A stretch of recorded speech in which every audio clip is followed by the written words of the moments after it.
வணக்கம். இந்த ஆதார்ல பெயர் திருத்தம் செய்வதற்காக நிலக்கோட்டையில் இருக்கக்கூடிய தபால் நிலையத்திற்கு 7:25 போயிட்டுங்க. 7:25 போய் பார்த்தா எனக்கு முன்னாடியே 5 மணியிலிருந்து 6 மணியிலிருந்து வந்து காத்திருக்கிறோம் அப்படின்னு கிட்டத்தட்ட ஒரு 25 பேர் நிக்கிறாங்க. எனக்கு பின்னாடி ஒரு 15 பேர் வந்து நிக்கிறாங்க. நேற்று நான் போய் கேட்டதுக்கு 8 மணிக்கெல்லாம் வந்து டோக்கன் கொடுத்துருவோம் அப்படின்னு சொன்னதுனால நான் ஒரு 7:25 போயிட்டேன். ஆனா அங்க போய் காத்திருந்தா எப்ப வந்து டோக்கன் தராங்கன்னா 8:55 வந்து தராங்க.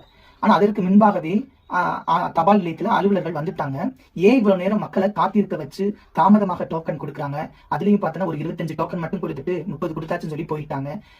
நான் மட்டும் இல்லாம எனக்கு பின்னாடி நின்று இருந்தவர்கள், குழந்தையை வச்சு கொண்டு இருந்தவங்க, முதியவங்களாம் கடைசியில டோக்கன் வாங்காம ஏமாற்றத்தோடு தின்றாங்க.